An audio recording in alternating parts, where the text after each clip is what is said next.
安顿好宋如玉，叶晨便驱车离开香榭丽温泉酒店，赶回汤臣一品的家中。香榭丽温泉酒店本来就在金陵南郊，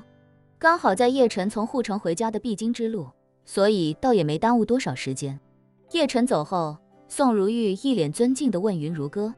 云小姐，您在这里多久了？”“也没有很久。”云如歌说：“之前常胜伯自爆，我刚好隐藏附近，被他自爆波及，受了重伤，是叶先生救下了我。”“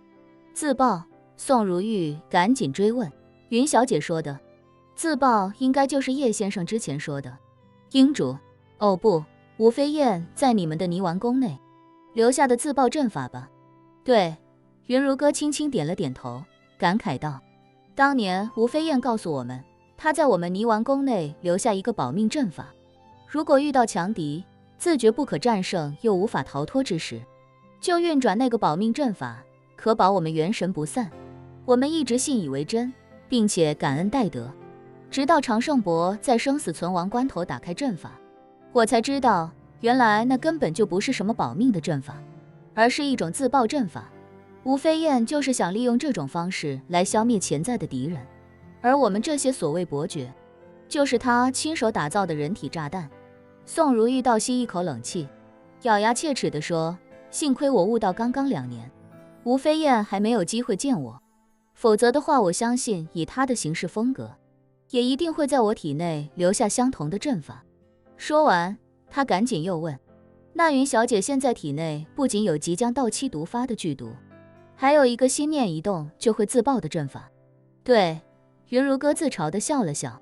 感慨道：“我现在可以说是五毒俱全了。”宋如玉苦笑道：“其实也还好了，我也和云小姐一样身中剧毒，再过上1年多时间，恐怕也就毒发身亡了。”云如歌认真道：“要相信叶先生，他或许有能力创造奇迹。”宋如玉说：“可叶先生告诉我，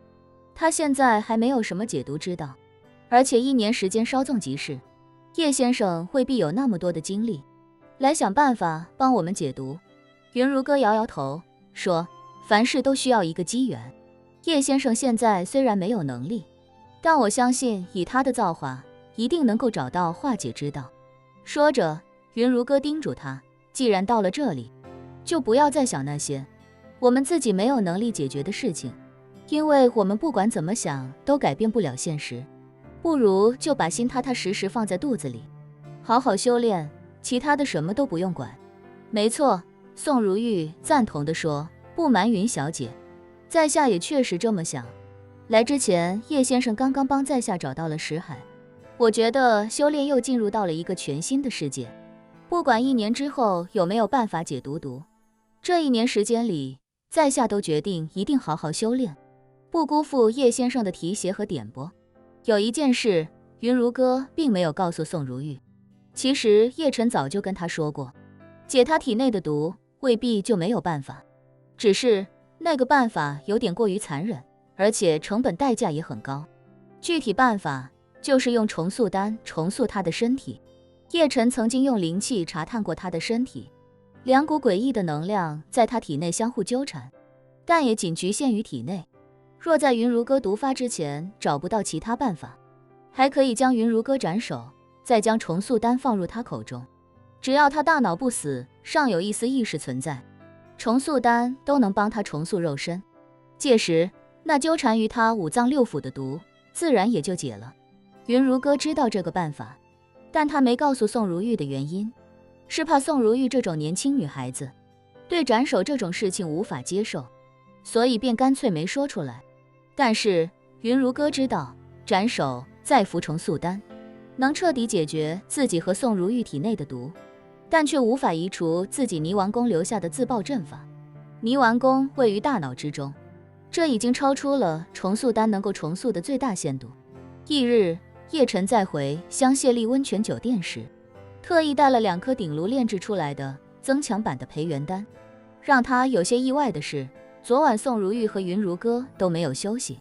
，2人在叶晨为宋如玉准备的练功房内打坐吐纳整晚。见叶晨昨晚才刚离开，一早又赶过来，2女心中都有些感动。云如歌对他说：“叶先生，宋小姐这里有我照顾，您不用太过担心。叶晨微笑道，我不是担心，只是过来给你们两人送个东西。两人心中疑惑，不知叶晨一大早要给他们送什么。叶晨此时却没有透露，而是对两人说道，你二人先盘腿入定，我来助你们一臂之力。两人闻言大喜，宋如玉本就刚刚悟道，实力很弱，虽说叶晨已经帮他找到识海，但比起身边的云如歌，他的实力还是差了一大截，一直迫切的希望能够继续提升修为。云如歌本身也一样痴迷修炼，能得到叶晨的帮助，自然能让自己的修炼突飞猛进，事半功倍。叶晨让二人并肩盘腿而坐，随后自己盘腿坐在两人面前的正中央，对两人说，你二人实力高低不同，云小姐修行时间很长，实力更强，对灵气的掌控也更加得心应手。宋小姐刚刚找到识海，目前对灵气的掌控还比较生疏，对你们俩来说，最好的帮助不是教你们如何掌控灵气，也不是教你们如何让灵气变得更精纯，而是直接让你们拥有更多灵气。这世界靠自然吐纳已经无法获得灵气，所以想让你们拥有更多灵气的办法就是丹药。说着，叶晨掏出那2颗增强版培元丹，说道，我不知你们听没听说过培元丹。培元丹，听到这个名字，云如歌心跳忽然加速。上次叶晨为了给他疗伤，给了他1颗回春丹，那颗回春丹让他第一次感受到了什么叫天才地宝，那种洗精伐髓的感觉，到现在还让他念念不忘。可没想到叶晨竟然还有培元丹。在破青会，他只得到过一些所谓的小培元丹，但那种丹药所蕴含的灵气并不算多，自己在破青会这么多年，得到的小培元丹加起来也并没有多少。而小培元丹之所以叫这个名字，并非真有这么一种丹药，而是吴飞燕无良稀释培元丹所得到的次品。1颗普通的培元丹，通过掺杂各种不蕴含灵气的药材，能制成差不多20颗小培元丹，所以那种药效本身就很差。可即便如此，小培元丹也是吴飞燕笼络4大伯爵以及宋如玉这种修士的至宝。宋如玉此时也惊呼，叶先生，在下只服用过吴飞燕赏赐的小培元丹，培元丹还不曾听说。小培元丹，叶晨只是听到这个名字，就猜出大概是怎么一回事儿。1杯糖水稀释出10几20杯来，就变成了低糖版的糖水。丹药稀释也是一样的逻辑。于是他笑着说道，其实我今天要给你们的，并非培元丹，而是大培元丹。